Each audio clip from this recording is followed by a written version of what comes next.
First of all, congratulations on the shortlisting in the Booker Prize for your book Heartland. What are your first thoughts? How do you feel about it? So I was thrilled. I was excited. I never expected that our book will be selected or shortlisted. And I even doesn't know the process, what process will be they will be following. And it is such an unexpected thing. Really, it shocked me, it excited me, and I was so happy. And on the other hand, our team overseas, it was more excited. They were celebrating like anything. Tell us more about this Heartland, the collection of soft stories. From which year to which year was this collection? What are the stories about? My stories started publishing during 1990. From 1990 to 2023, there are about 6 collections. And there are more than about 50 stories.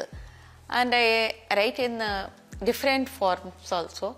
I write essays, I write poems, and I have translated law books into Kannada, and there are various methods, but short story is my favorite. So these short stories I have written about all the social issues we are facing today, the domestic issues and also the social issues, and being but I am not very conscious about it, but I know I am a Muslim woman, and I have to work under those identities, and under those identities I face special challenges. And all the other women folk, not only Muslim, all the other women folk also face challenges. And I go on exploring these qualities and these issues and how they overcome in my short stories. And women is my central issue. Coming from the Muslim family background, how do you balance?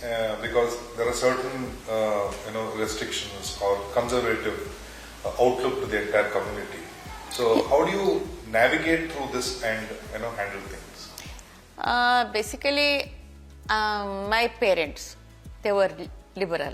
My father, he was an educated person, and he was working as a senior health inspector, and he was very fond of me, and he wanted all his children to be highly educated.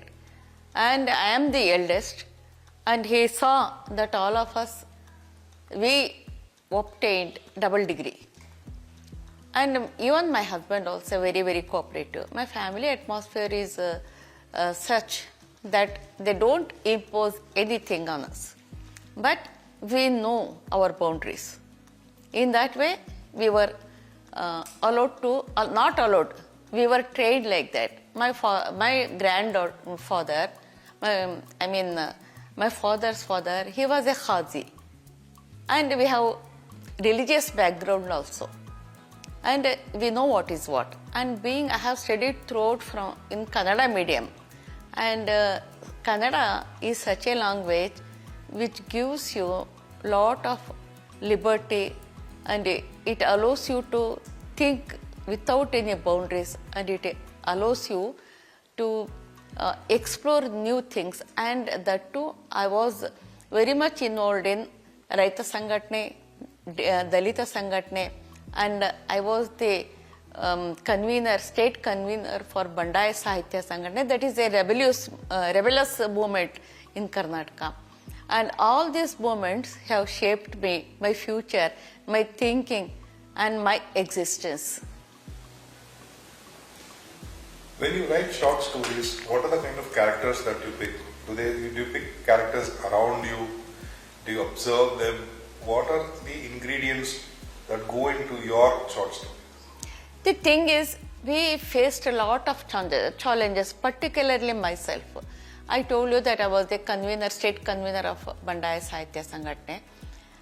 Till then, till Bandai Sahitya Sangatne was active, what we used to read was there were Muslim characters in Hindu writers' fictions, wherein they were depicted as more than enough a noble person or a most villainous character, black and white characters.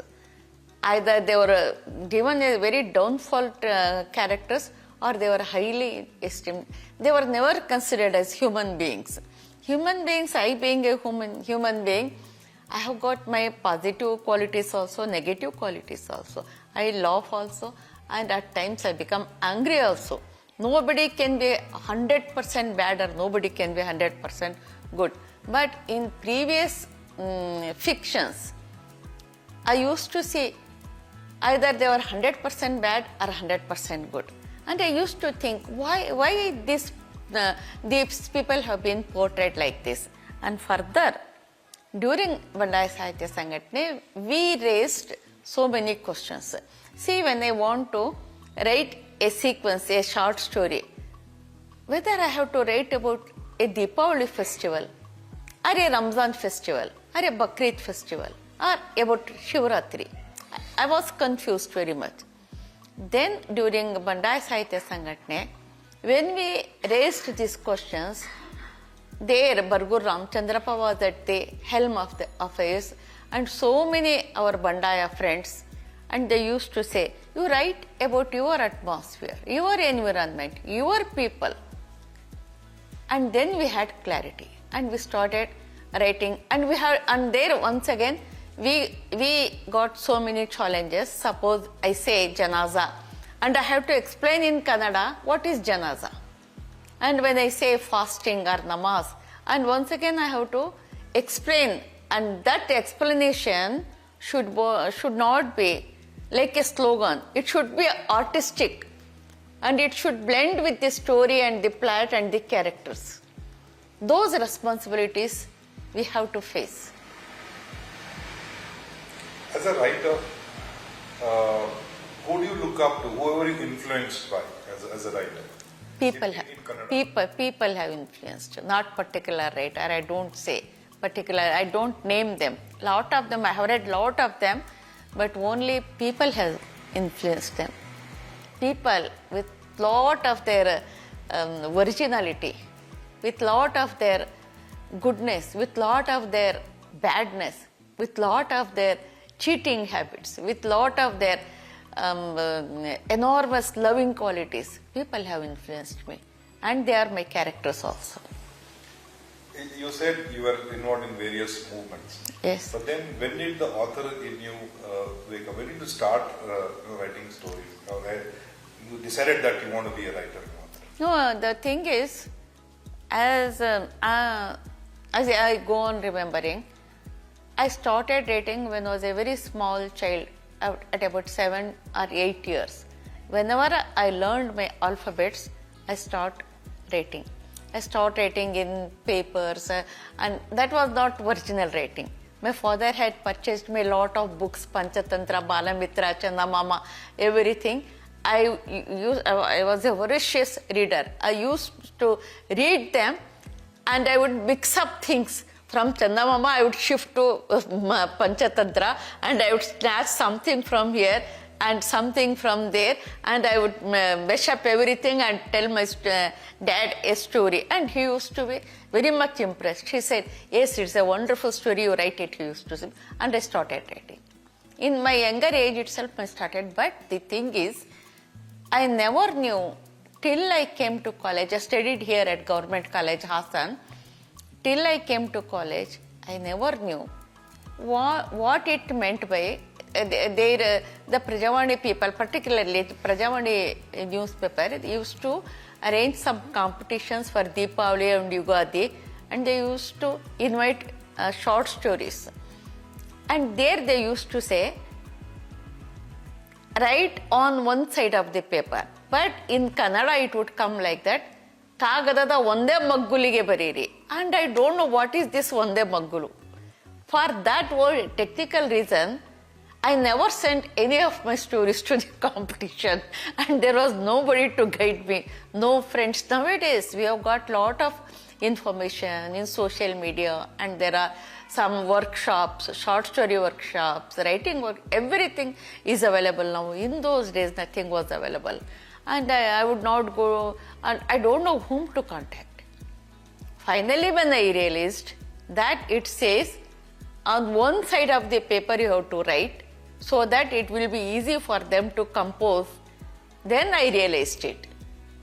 Further, when Bandaya Sahitya Sangate, I was involved in Bandaya Sahitya Sangate, and then I came to know everything about this writing. But I started early, but I never saved anything.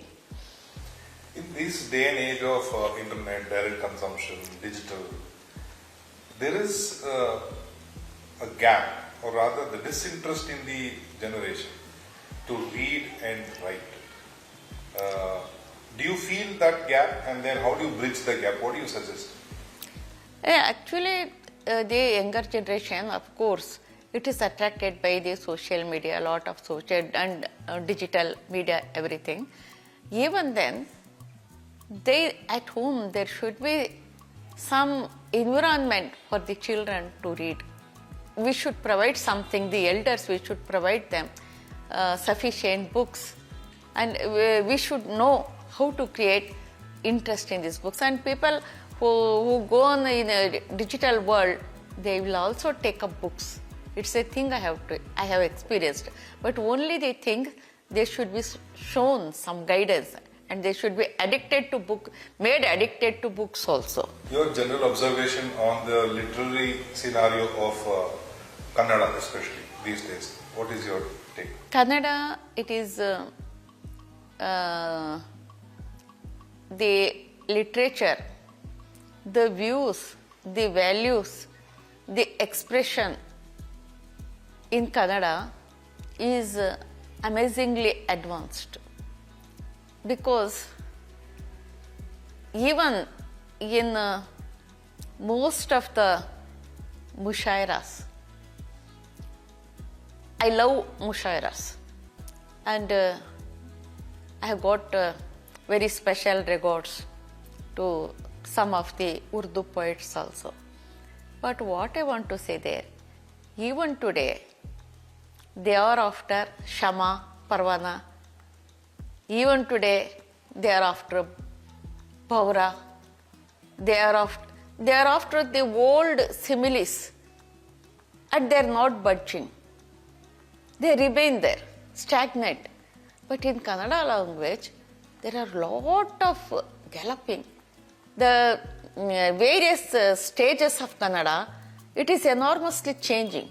See, Navya, Bandaya, Navodaya, Navya, Halagannada, it's also there. And there is Vachana Sahitya, Navodaya, Navya, and then it comes Bandaya. From Bandaya we go to Dalita Sahitya, and it is branched into Mahila Sahitya, and then Muslim Samvedana Sahitya, and now Tala Samudayada Samvedanagalu. Everything, it is branching out and reaching like anything. Whereas in Urdu, I don't see such a development. But of course there are progressive writers movement, everything from Urdu. But I don't know why. Nowadays, see, even they are after the same old similes, the old style, and they don't change anything. They are not open to any modernization. That's my observation. It's quite contrary to the expression that Urdu is the most expressive language. Yes, of course. Of course. It's the most expressive language. Of course. And you can easily say so many things. So many things. So many things it can be expressed fabulously and emotionally, and we cannot forget so many couplets even today.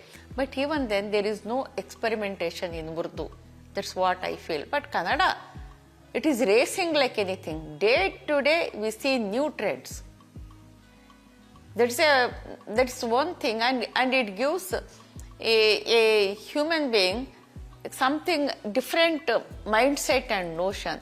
And when I studied Kannada, and I was very outspoken, even in my family matters, and even in society, or even in public functions, and people in our family used to accuse me saying, she has read Kannada, no? That's why she has become like this.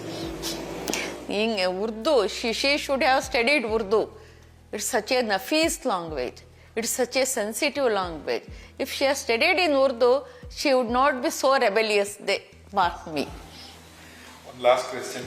Booker Prize is a big thing, that too for Kannada. Yes. And who would you dedicate this achievement to, and what do you have to say? To my people of India, because I myself enjoy it as an individual. This success, it is a very great thing for me also personally. But you see, in this contest, Romanian and Kannada language, they have took the first entry.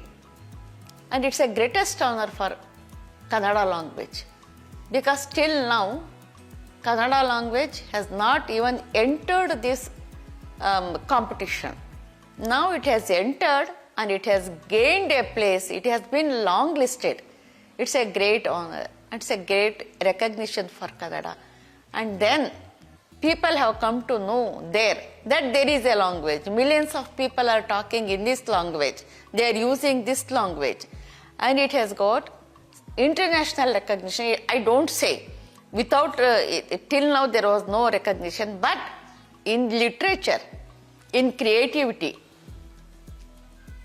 Kannada has got a recognition now through this long listing. And that is also a great news for me and a great thing. It's a historical thing for me and historical thing for Kannada. And thereby, Kannada and Karnataka has been recognized. And people are enjoying. So many people are sending me messages. I tell them, wait, we have got so many Maralas to go. We have got so many stages to cover. Wait for them. But they are overjoying this situation only. And this is also a great honor for our country. Because I am not aloof. Karnataka is a part of India. We are Indians. We are from Kannadigas and we are from Kannada. All this emotional attachment is there and I am enjoying it and I am celebrating it.